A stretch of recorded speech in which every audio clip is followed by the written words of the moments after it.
guys, Julia Vellucci here. If you don't know who I am, I'm a Canadian author born and raised in Mississauga, Ontario. I have my exchange duology, which is already out.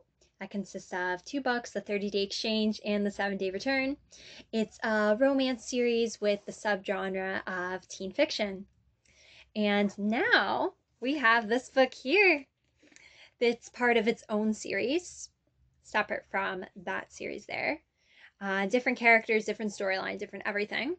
It is part of my Love Tetralogy. So this is book one in it. There will be four in total. So this book here, it is fantasy romance. It's full of emotion, suspense. There's even some magical elements to it, which is kind of cool. It's really like real. The characters can be relatable. The emotions, I'm sure you felt them at some time or another. Even the themes are questions we often like think about, such as like, as you see here, it says love the beauty and beast within. Each book in the series, I'm touching on a different kind of love, one we often don't think about, like love the beauty and beast within. Somebody might think the good and the bad, the beast is your flaws. But is the beast really your flaws? Or is there beauty within the beast? You got to think of it like that. As love, it's all about building people up. The beauty and the beast within. Something to think about in this book and in general. So there are some themes such as that throughout it. Some themes of self-love. Even though you're broken, you're still beautiful. Like, there's a bunch of things like that that are very relatable, and I'm sure you've thought about them at some time or another. And maybe you can even relate to some of the characters in the story. Unlike my exchange duology, there is a bit of humor throughout, but not as much. So you feel the emotions more. They're not as balanced out with humor, which really fits within like the series itself, as it's practically an emotional roller coaster, just like love, right? Like each one, it's like a different aspect of love. And love, as beautiful as it may seem, there's flaws in love itself. So yeah. This book here, let's get into what it's about. So the main character, her name is Jess Parker, but she goes by Jess. She's an unfaithful wife and a gold digger, which is why she married her husband in the first place. He catches her having an affair with their dishwasher and pulls her to the side and basically says, if you want any money out of this divorce, you're going to drink this oil right now. Obviously, she thinks he's trying to poison her, whatever. But at this point, she's like, I deserve to die, whatever. So she goes, she drinks this oil.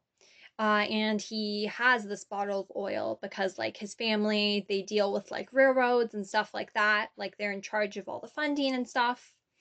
So she drinks this oil, and she's like, it tastes like water. She feels no different. But the oil actually made her invisible. It was kind of his way to teach her a lesson in a sense, almost like Beauty and the Beast when the witch turns the prince into a beast.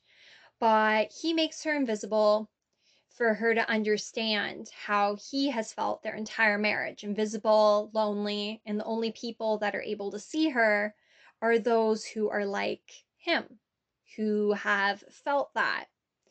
Basically, the people she really doesn't want to see at this point, but in order to break the curse that she has 2.5 years to break, as he fell in love with her when he was 25 and she's 22 and a half. So once she turns 25, she needs to find real, genuine love, romantic love. And she does, which it's revealed at the beginning she does. With a guy, he's a conductor of a train. He almost runs her over. And this story goes back and forth between their perspectives because he broke the curse. They were together, but now they're not. And it's kind of like what happened. So from her side, you got this notebook she wrote that like it goes over everything, how she was feeling and all that. And then you have his side as he made a huge mistake and he's reflecting on all of it. So it's like, are these two people going to get together at the end? Or is it just better that they go their separate ways? So that's what Girl by the Tracks is all about. And I'm going to read you a little scene from it. A scene from Jess's notebook, diary, whatever you want to call it, that she wrote about their time together. It's just the very beginning of it. As her son, who the guy who drove the train, the conductor she fell in love with, he's the father of this boy, but he doesn't know it. She never told him that's how bad things ended. So this boy, he's asking his mom at the very beginning of this book, Mom, why can't we read Beauty and the Beast? And she explains that, oh, it makes me think too much of your dad, but maybe just pick a different book, that kind of thing. And then she takes a look at her notebook of their journey together. So I'm just going to start with that. Journey together. Where is it? And she reflects on her feelings. So the notebook itself, she wrote it like around like a year after everything happened, like around a year, like within that time frame. So everything was still fresh in her mind. You have to remember that as well. Everyone has a beast hidden behind the outer beauty of theirs.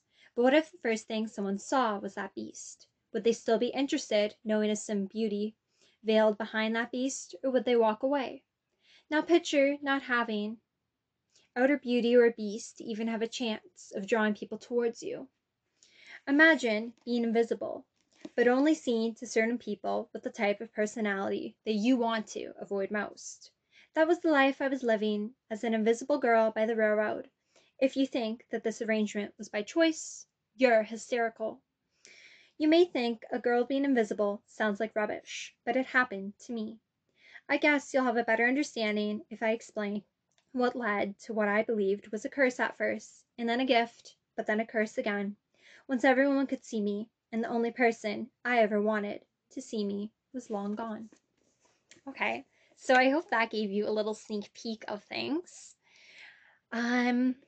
So yeah, I encourage you to check this book out, Girl by the Tracks. There's a bunch of symbolism throughout it, even on the spine. You got this rose, which is very important, just like Beauty and the Beast throughout it. There are some similarities, but many differences as well. I hope you take a note of, appreciate, and enjoy. If you have a passion for writing, just go for it. I encourage you to be able to show it, like through my writing. I find it a great way to try to like inspire others. Whatever's going through your mind, share your story, share your feelings. It could change someone. You never know. And everything with this book, the company did an amazing job. They even made the cover look exactly as I envisioned it to. Everything went very smoothly.